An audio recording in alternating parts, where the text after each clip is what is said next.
introduction for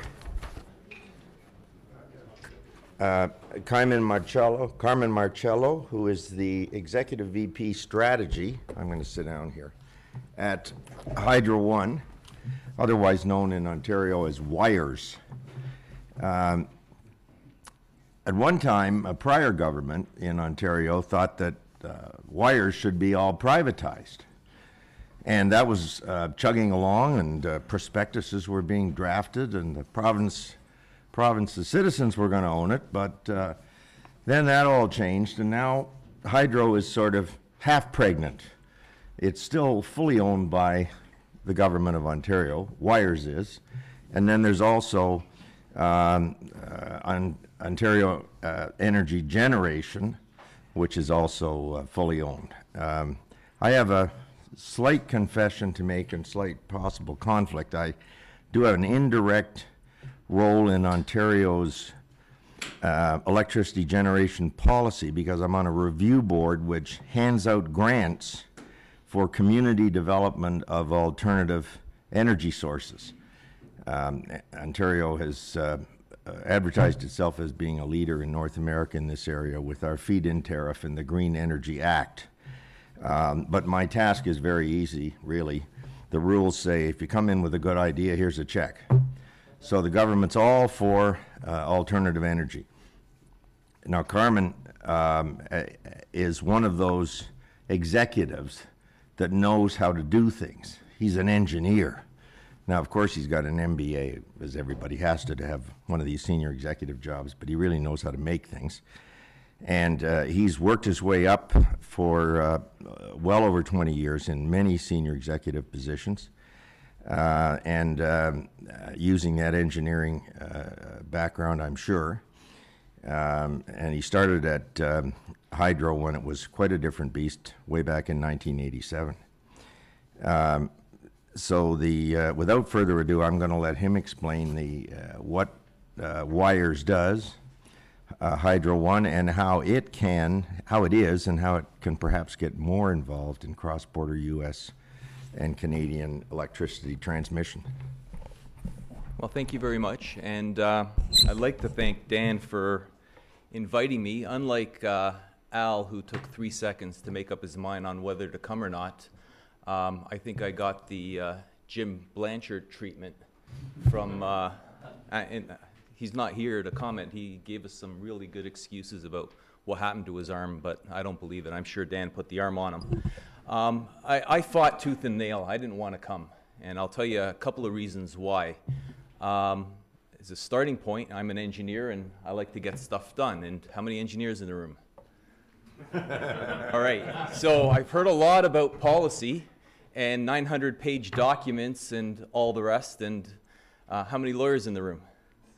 Okay, so part of the frustration was, how do you get all these policies aligned? And the last question from Governor Blanchard was, should we have a common approach? And Al said no.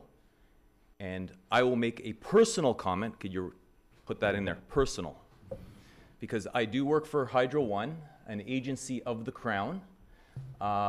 We are completely owned by the Government of Ontario. We answer to our bondholders, so we care about what Standard & Poor's have to say, and we do care about operating in a commercial manner. But these comments are my own. Yeah, we should have a common approach. And when you think about trade, electricity trade, water, I think that was raised earlier today, and climate change, and then you sit back and you were to take a regional entity, and by regional entity I'll say the Northeast, and I'm talking in terms of Quebec, the Maritimes, the Northeast US, Ontario, and from a technical term I'll say the ECAR, PJM, so the area we're in right now. And you were to sit back and say, let's run this machine we call the grid in a optimal manner. Now, optimal is very interesting, and if we had a common approach to what optimal meant, I would assume price would be in there, definitely reliability, because if I wanted to get someone's attention, all I had to do was do this in my control room, and the lights would go out. And before you knew it, everybody's going, what the hell just happened? So we can turn them back on. Thanks for the drama. But you got to remember, keeping the lights on is what folks like me are all about. Everything else is nice and interesting. The second those lights go out, no one cares about anything.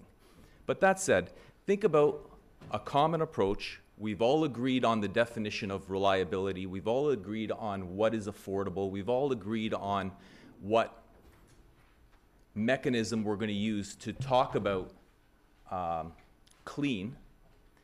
And then you sit back and you turn it over to a bunch of engineers and you say, run this system. And I would venture that the system would look pretty interesting. You'd have Hydro-Quebec with huge opportunities to store water. And I know we can't store electricity in real time, but we can store water. You've got huge interconnection capabilities between Quebec and the Northeast, Ontario and Quebec and the Northeast, Ontario and Manitoba, Manitoba and the US. I mean, this grid is a huge machine with a lot of capability. So there's a lot of, I'll say, green, I'll say there's a lot of clean north of the border, and now run that system in an optimal manner. So think about all the policy things that would have to take place to get to a point where you can just turn it over to a bunch of engineers and say, just make it happen. Well, the reality is, there isn't even a consistent definition on reliability. We don't know what's a fair price. We can keep debating it. I've been in conferences where nuclear is clean and nuclear is the devil. I've been in conferences where there's big hydro in Quebec is the devil, but coal is clean. And you know, you could understand it from local political reasons, but all of those things need to be brought together. So again, and that's my personal comment, and I'm saying it again for the record because in a minute I'm going to get into some of the prepared text. And back to my comment, Dan convinced me to come. I came reluctantly because I didn't really know what to say from an Ontario perspective. So now that I've said that, we do have a place in terms of energy trade. I do want to focus on what can be done when there is some clarity. So within Ontario, I'm going to talk about Ontario as a case study. And you can extrapolate it if you like. But the one thing we do have in Ontario, I think, is a fairly clear policy when it comes to green. And I do want to highlight some of the actions that we've been able to take with that clear policy. I'm not making a value judgment on the policy.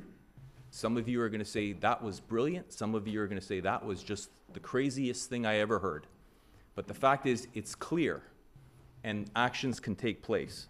And David this morning mentioned what we know and what we do.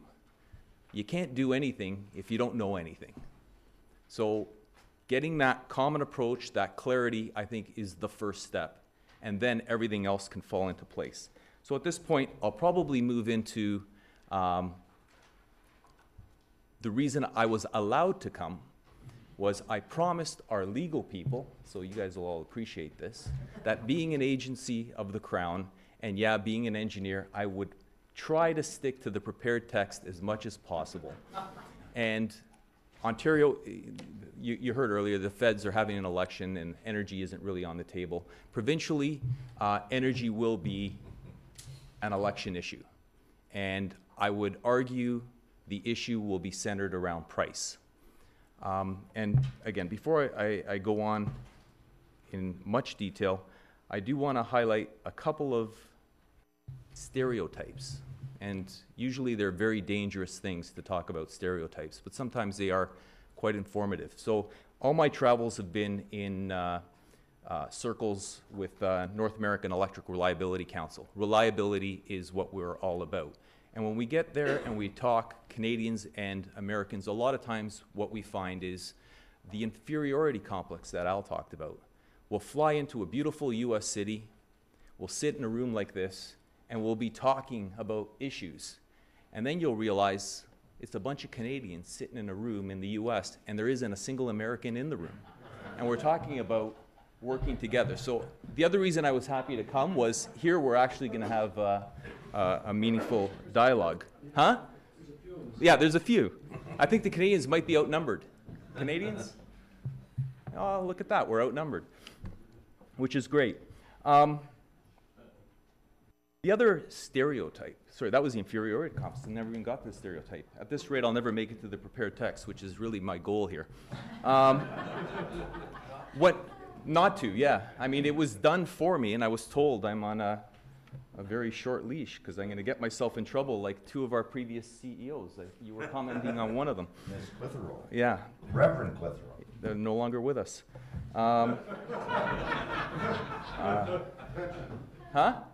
Yeah, well, She's a priest. we won't go there. When you mention green in some of these reliability conferences, and you talk about Canada, folks think environment. Canada is green, hydroelectric, clean, and I'm talking in electricity context here. When you mention green and within a US context and you ask the Canadians, they think the dollar, maybe environment, but more importantly than anything, and again, from a grid transmission perspective, they think military green. And post the blackout 2007, the move towards cybersecurity has been tremendous. So it's back to my little joke here where I flicked off the lights. The second those lights go out, all this policy talk about clean environment goes out the door. So keep in mind that security is front and center in all of this. I think the industry, energy industry as a whole, not electricity, but as a whole, have done such a tremendous job at keeping the lights on or delivering supply that people have taken it for granted. And that's a good thing, and that's the luxury that allows us to have some of the debates we're having today. So with that, I'll start moving into some of the more prepared comments. A little bit about Hydro One. We are the wires company. We move the power around. We'll take anybody's electron. Okay, so if it's a nuclear one, if it's a green one, if it's a wind one, if it's a coal one, it's on our system. We move them around. We're indiscriminate. We take them all. Our territory is quite big, and that provides us some very unique challenges. So we're roughly the size of 2 Texases, our actual geography. And when you think about that, and you think about all of our customers, so we have 1.1 million direct customers, largely rural and urban, rural. We have large cities like Toronto, which have their own infrastructure. We have car plants, oil plants, all kinds of refinery industry at one end, and we also have mom and pop farms and rooftop solars. We've got huge wind farms. Enbridge have, I think, the largest solar farm in North America. We cover the gambit there. So the territory and the challenges are quite unique. The other thing that's very important is that geography gives us a couple of opportunities. We're interconnected with Manitoba, Quebec, Michigan, New York, and Minnesota. And those interconnections are tremendous. And now I'm just going to focus on Ontario import and export. And we often talk in terms of the net number. So last year, net was something in the order of 4 terawatt hours. So what the hell does that mean, 4 terawatt hours? Take the city of Cleveland, take the greater Cleveland area, we can power that city for a year. So it's a big number. But what's more important is the ability to flow power in both directions. So that's a net number, but at the same time, in 2008, I'll pick this example, we exported 14,000, almost 15,000 terawatt hours. Sorry, 15,000, 15. 3 times, 4 times as much. The opportunity for trade is tremendous. If we can get to that common platform and we can use Ontario's infrastructure, Ontario's wires, there's an opportunity there.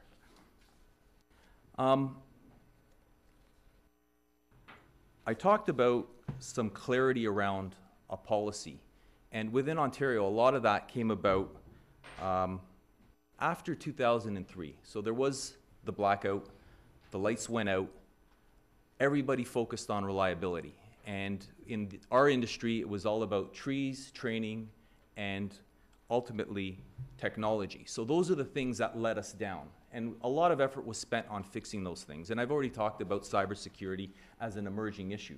But the other thing that happened was an awareness. All of a sudden, in Ontario, and I think in the Northeast, people paid attention to the supply mix. All right, we're going to run out of power. Growth is going like this, and our infrastructure is getting old. We've got to do something about it. And the something about it was we've got to push conservation as aggressively as we can. We've got to have plans to convert old fleet into new fleet. And what do we want that to look like? And the debate started. And what came out of it was the decision to shut down coal in Ontario. So just let's put this in perspective. And I'm a transmission planner. And like I said, I'll take anybody's electrons. I really don't care the color.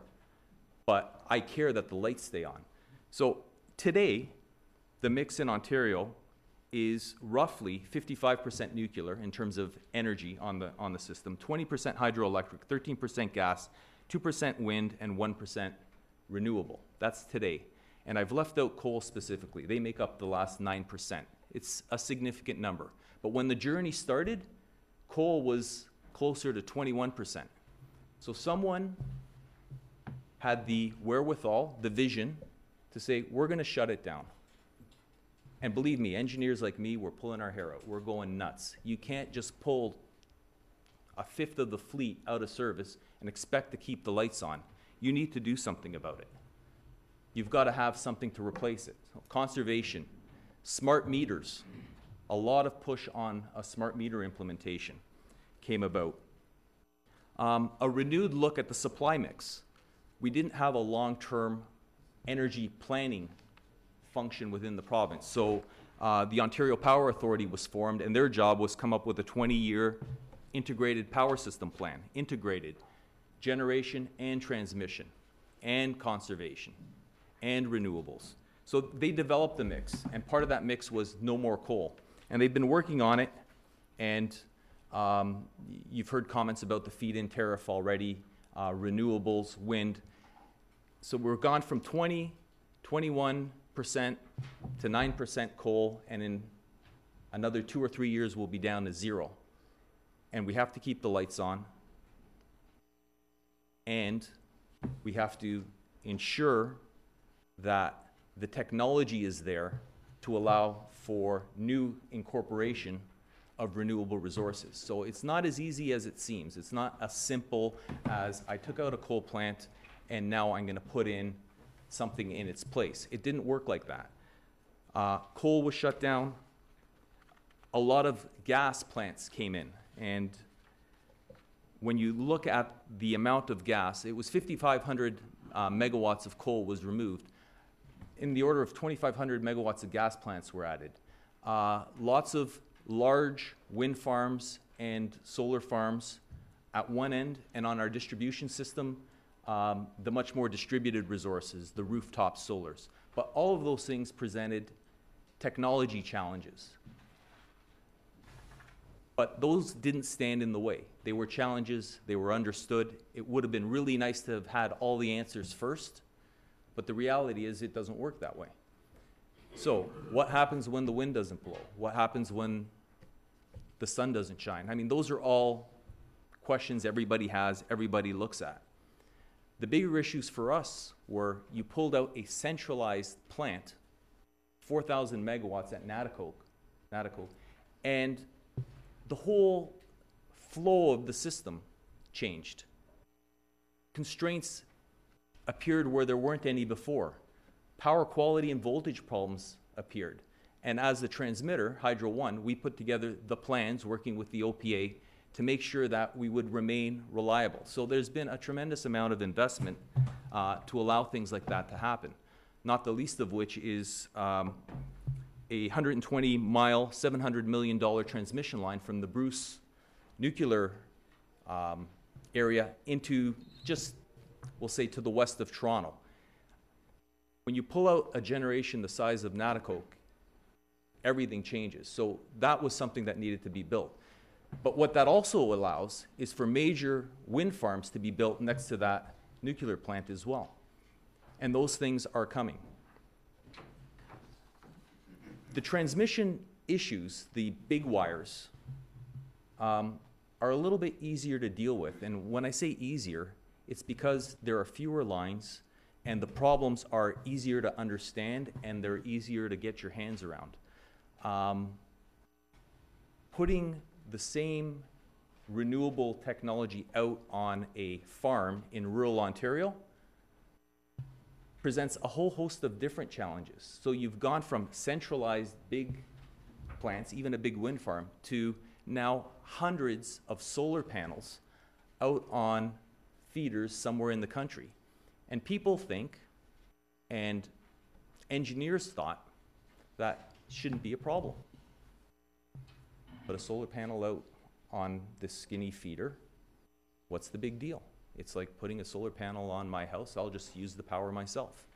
Well, the reality was the economics started to dictate that those solar panels that farmers were putting on the end of their back 40 were actually generating a lot more power than they can consume. And when everybody along that same concession road decided to do the exact same thing, the road was designed for one-way power flow down. And I'll liken our territory in Hydro 1, being very rural, as a one-way dirt road to the farm, and you expect a tractor to go by it every once in a while. And now you've got 18-wheelers trying to go the other direction. And there's no traffic light, and there's no shoulder to cross on, and you still got the tractor coming down. How are you going to make this work? Well, we start playing with things like smart grid, and you'll hear IBM, I shouldn't say disparaging comments about people who sell technology, but promoting smart grid. We need smarter grids to keep the lights on. And you know what? They're absolutely right. But there's a bit of a disconnect. Our transmission system is smart. The big wires, the computer systems behind them, they work in a smart manner, and it was designed to work that way. The distribution system, however, isn't smart. It's actually, as I said, a dirt road. And what we're trying to do, and what we have been doing, is building the technology, the communication channels that allow us to talk to the customer, and a smart meter. So I have a meter at my house, I can get pricing signals, I can do time of use rates, I can start managing my load, I can manage my demand. That's in place. And in Ontario, there's roughly 4 million smart meters. In our territory, it's about 1.1 million smart meters. But again, think of the geography we were talking about, the size of Texas. 2 times the size of Texas, but big. And there's not a lot of broadband coverage or cell phone coverage. So how am I going to talk to that meter? That's a challenge we had to overcome. But now that I have that communication channel, I can leverage it for the next piece of the puzzle, which is when I build my solar panel, can I talk to the grid and figure out an optimal way of sending my power back into the system without having to expand that road? Because the cost of expanding the roads is enormous. It's just, it will never happen. But again, all of these things came out of a policy direction, a policy decision to go green, shut down coal, and we started down that path and we knocked those things off, and there are bumps in the road and some things took a little bit longer than we'd like, but good things will come once those things get sorted out. And I could go on and on, but I really do want to leave it there because I think that is the crux of my comments here. And if you look at Ontario as a bit of a case study, you know, a lot of really good things have happened. And earlier I heard someone talk about some of the trade issues associated with FIT and domestic content. Okay, that's an issue. It's got to be resolved. There's issues around the technical aspects of building all this stuff out. There's questions around battery storage.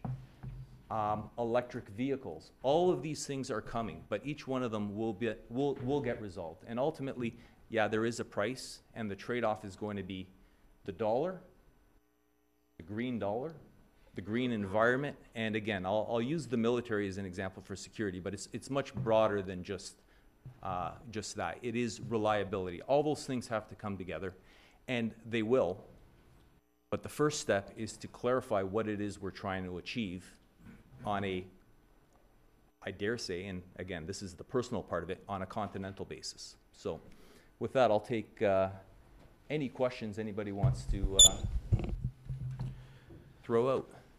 Before we take questions, I'm going to abuse my privilege of just being an introducer to just say something for Carmen's in recognition of the difficult position Carmen's in.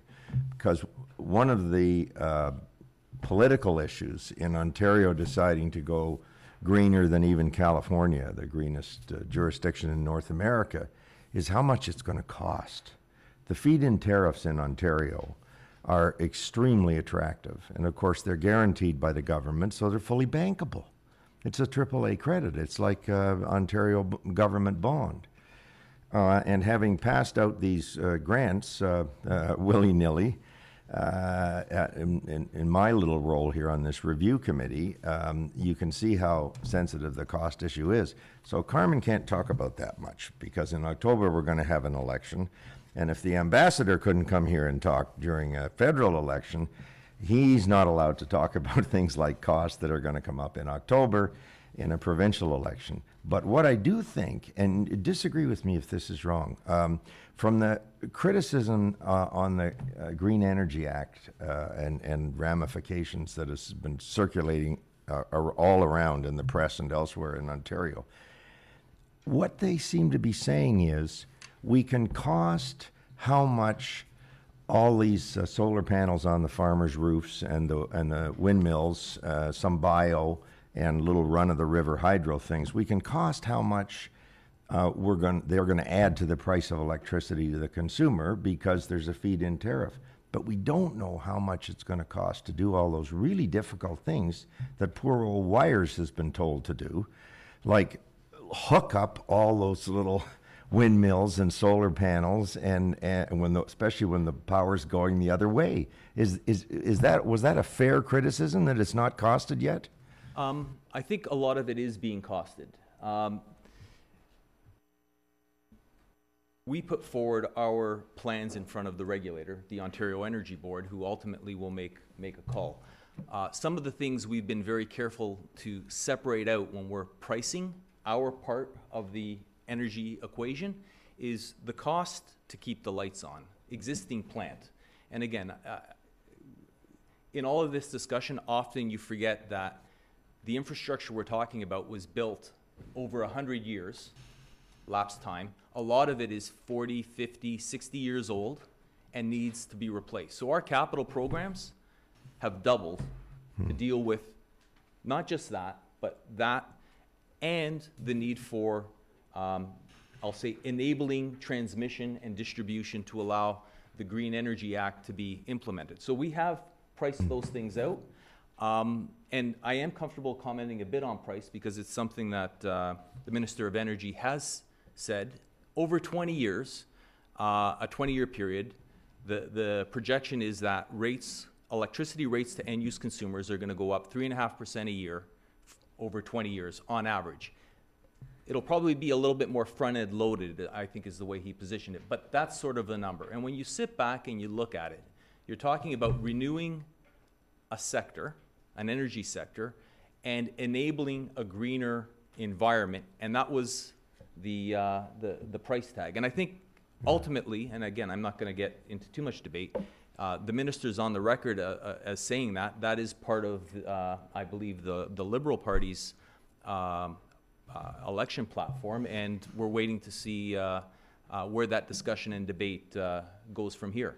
But I do think it's fair to observe, again, in some of my reliability travels, environment in the U.S. had played front and center a couple of years ago, and that's obviously starting to shift. It really has turned more to the economics, and we're sensing that in a lot of our discussions. Okay, we should take some questions. I'm sure there are several. David? Well, I'm glad you made it, because I was the person who suggested you be invited. I have 2 or 3 questions. One is on the security issue. And you mentioned cyber attacks, but the vulnerability of a city to somebody blowing up a couple of transformer stations, I thought would be pretty serious as well. And to what extent is cross-border cooperation on providing physical security to the system? That's the first one. Second is, I've read that we talk a lot about smart metering, but it's not really going to work well until we have fiber into the home.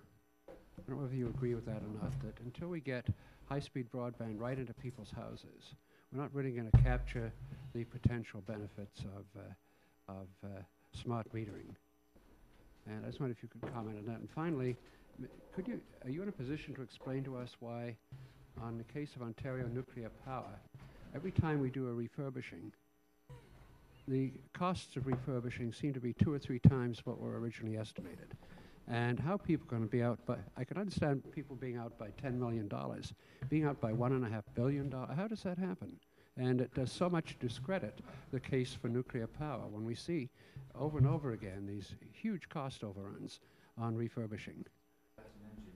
I'll start from that one, actually. No, I can't answer you. But I can say when Hydro One takes on a project to build transmission, we're generally on time, on budget.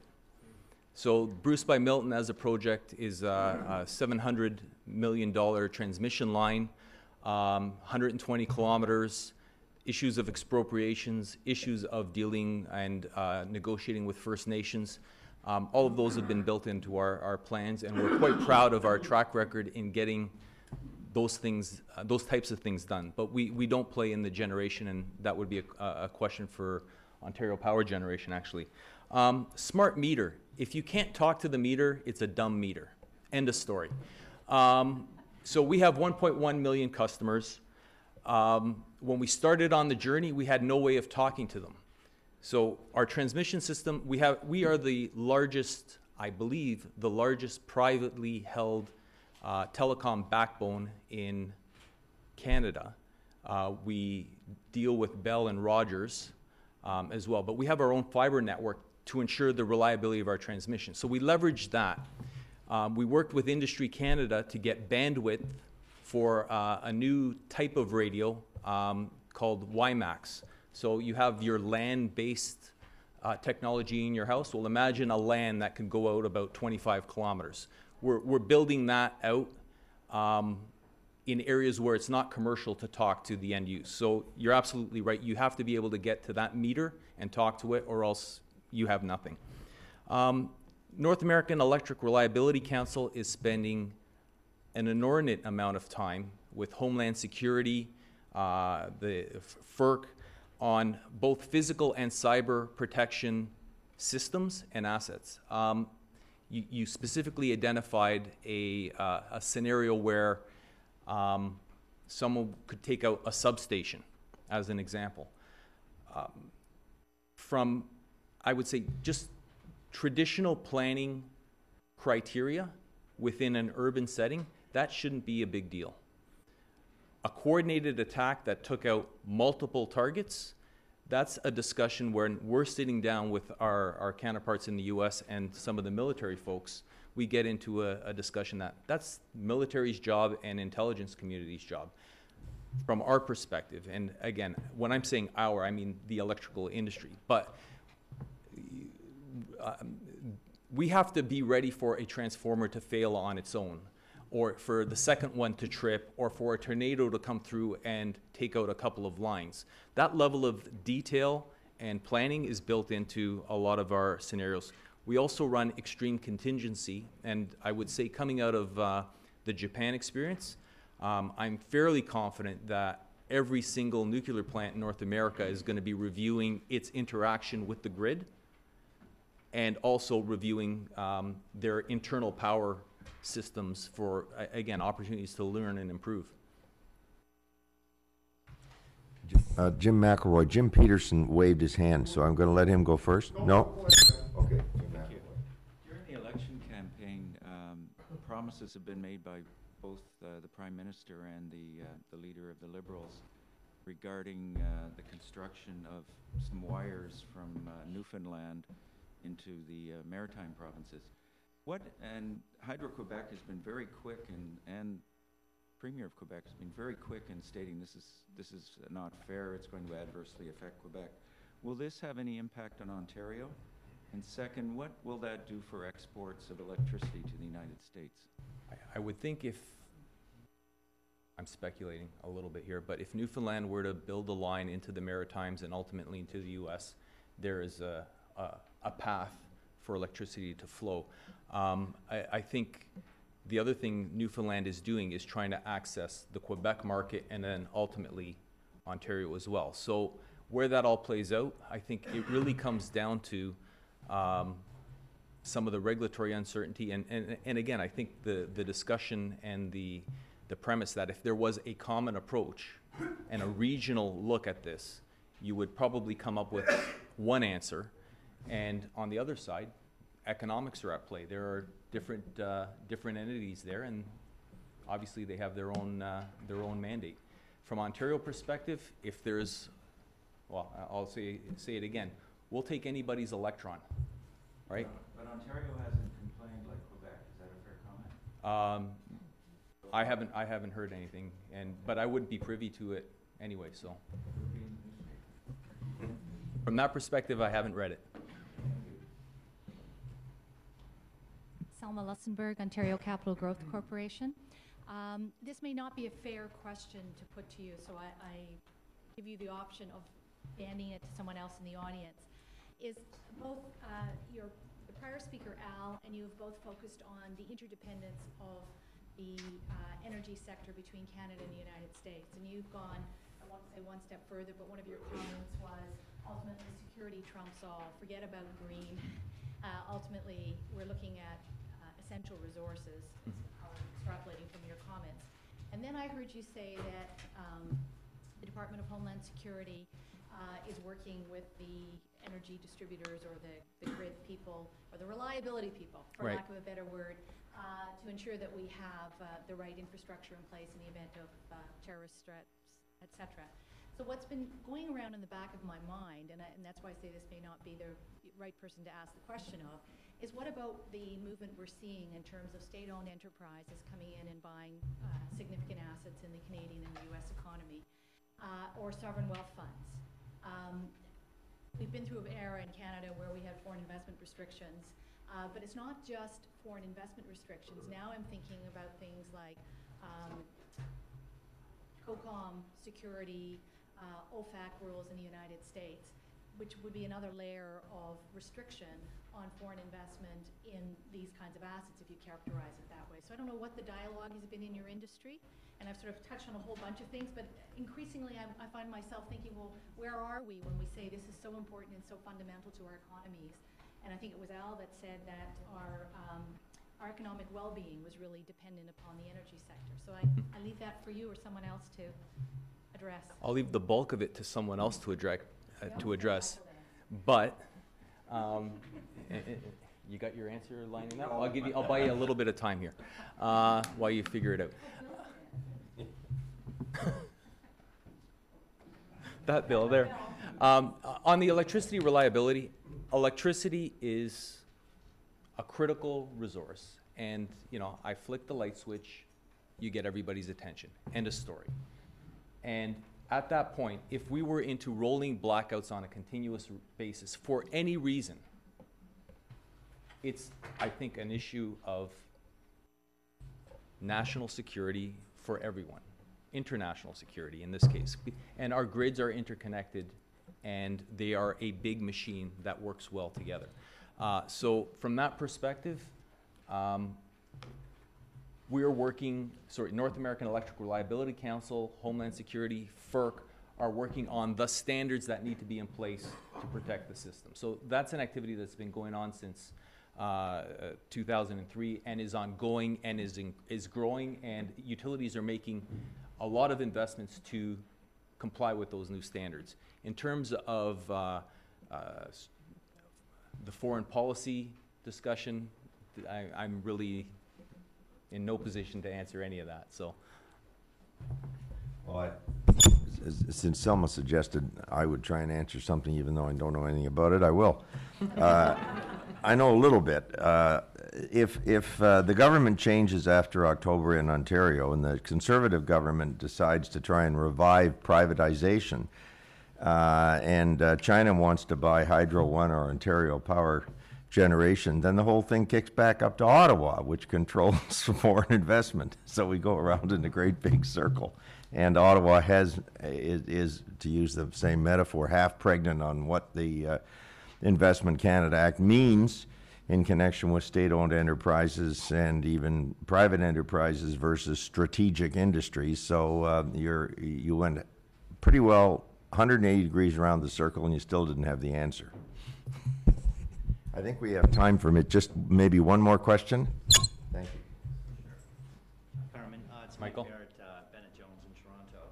I have one comment and then an unrelated question. The comment is on the pricing issue for in the upcoming Ontario election. What I find with this particular issue is, and you alluded to this before, that if we didn't pass the Green Energy Act, it just didn't happen. We weren't building wind farms, we weren't building solar farms. But we were in 2010, 2011, and we had to upgrade the infrastructure and the generation in the province. We haven't built coal plants, we haven't built gas plants, we haven't done a lot of things in a long time. We would be looking at significant price increases for electricity in Ontario simply because of that issue. The addition of the Green Energy Act and those sources of fuels, while they will add an element to those increases, are just a little bit of it. Most of that increase are for reasons that have nothing to do with the red herring that has become this election issue, that we're paying outrageous rates for solar panels and for wind farms. So, you know, that's a detail that gets lost in the discussion. It's very easy to categorize the whole thing as the reason for the increase, and so I'm hopeful that as that gets flushed out, that the specificity of that gets driven down on a little bit. Now, my unrelated question: there'll be a lot of need for infrastructure upgrades in the province, and traditionally in Ontario, a lot of that has been a provincial crown mandate to do. I think going forward, there'll be a significant role for the private sector, particularly on transmission line builds, to play a part in that process. I'm wondering if you could comment on Hydro One's expectation, what part of the investment that's going to have to be required will be sourced privately. okay. So there's a couple points. When a generator wants to connect to a transmission system, they're actually responsible for the cost of the connection. So they can build it themselves, they can ask us to build it on their behalf. If there's a need to upgrade the interprovincial highway, as opposed to just that little connection, so the big power system, as the incumbent transmitter, the monopoly transmitter, working on an existing asset to increase an interface, that lends itself to us doing. There are going to be competitive transmission projects being put out by the Ontario Energy Board. And I would say these are projects when you look at the ability to transfer large blocks of power between one zone and another, and you can define a new asset as opposed to how it integrates into the existing, those are going to go through a competitive process. That's actually on the verge of starting. And I know there's a lot of folks interested in coming to Ontario and seeing if they can participate in that part of the competitive landscape. Generation is already a competitive model in many respects. I think we should thank Carmen for bringing a totally different perspective, not just strategy and policy, but he actually knows how to do it. Thank you very much, Carmen. Thank you.